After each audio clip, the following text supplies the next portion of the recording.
Hello everyone, in this lesson we are going to look at the dimensional analysis. The process of substituting units into formulas to check for consistency is called dimensional analysis. What does it mean? I will explain it with an example. You can use units to prove that equations are invalid. In dimensional analysis, we cannot prove if the equations are valid. Instead, we can prove that they are invalid. What does it mean? I will explain it also.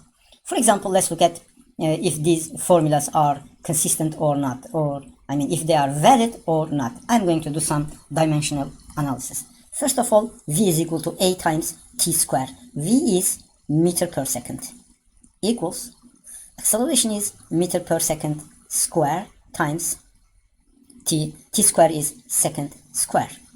So this second square and second square cancel each other. Meter per second is not equal to meter. That's why this is inconsistent. This does not work. This is not. So with dimensional analysis, you can show that this formula is invalid.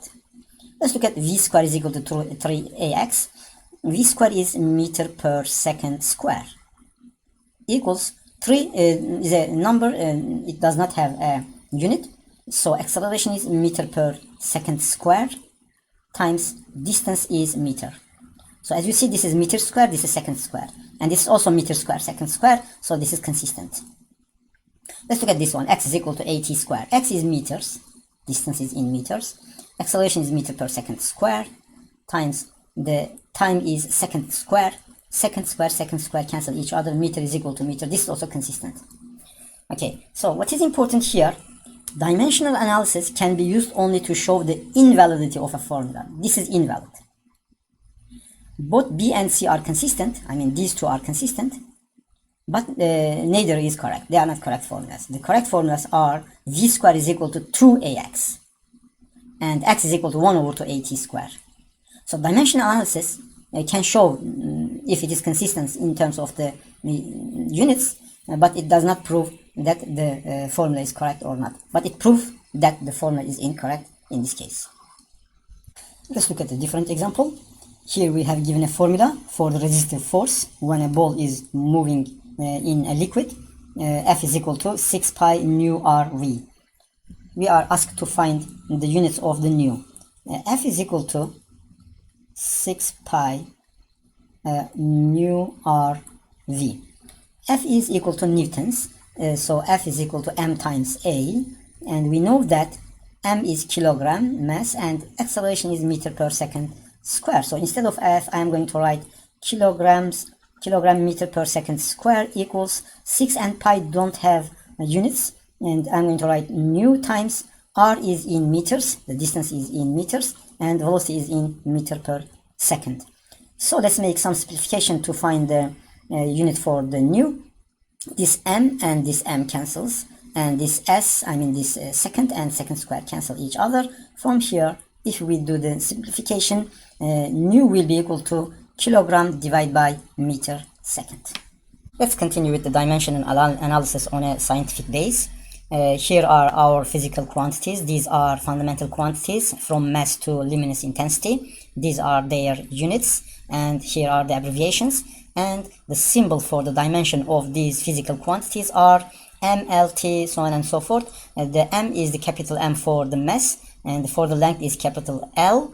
Here what you should be careful is, you should be careful about the abbreviation of the meter and the symbol for the dimension of the mass. Both are M, one of them is capital M, the other one is the letter M. That's why please be careful about them. Now we use square brackets around the symbol for a physical quantity to represent its dimension. Here are some physical quantities, for example, radius, height, density, speed, area. They have different dimensions. The dimension for radius is L, for height it's also L. Why? Because both represent the distance. Radius is a distance, height is also a distance. Density is rho is equal to mass over volume. So it is going to be mass is capital M and volume is L cube. Why volume is L cube? Now assume we have this cube. Okay, here is a cube. It has 3 dimensions, L, L, L. So multiplying these 3 L's will give us L cube. That's why the dimension for the volume is L cube, the density is mass over volume, it will be capital M L over negative 3. The speed is meter per second, meter is length, and second is time. That's why length divided by time, it will be L T over negative 1. Area is going to be equal to L square. Let's continue with an example. Assume you forget the formula for the area of a circle. And you want to decide if 2 pi r or pi r square is the formula for the circle, area of the circle. To understand, the dimension analysis can help us which one is the formula for the area. 2 pi r, we can write them as 2 in the bracket, pi in the bracket, and r in the bracket. These two are constants, pi and 2 are constants, they don't have dimensions. The only dimension is the dimension of the radius, it is L.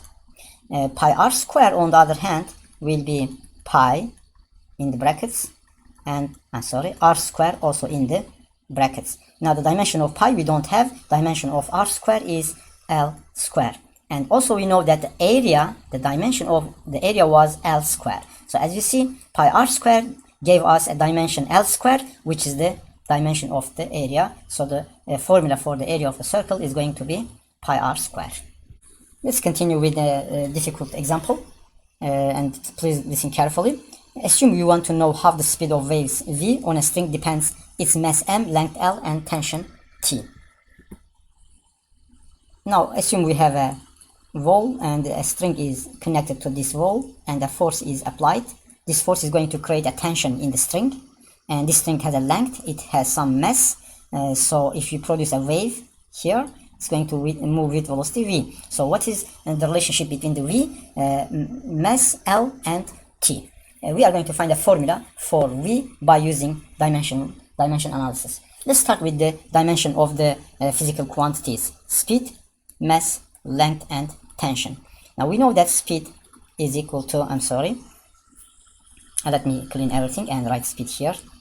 Speed, it is denoted with v, and its dimension is meter per second square, L over 2 over negative 1. And the mass will be m, and it is m, only m. For the length,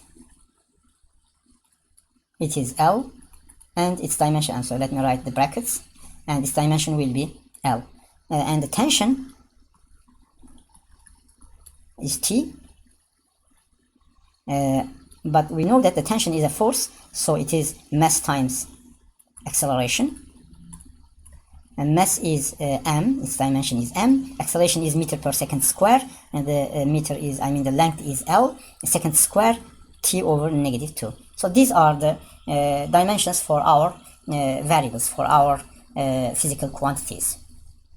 So let's continue with the equation. If there is a relationship between the velocity and the other physical quantities, it's going to be something like v is equal to m over a, L over b, and t over c, where a, b, c are unknown. We don't know a, b, c, and we are going to find a, b, c. Once we locate a, b, c, we can construct a formula for the velocity. Now let's rewrite our equation by using dimensions. The dimension for the velocity is meter per second, length t over negative 1, equals mass is m over a, length is L over b, and t over c. I'm going to multiply the power with the c. So it will be m over c, m over c, L over c, and t over negative 2c.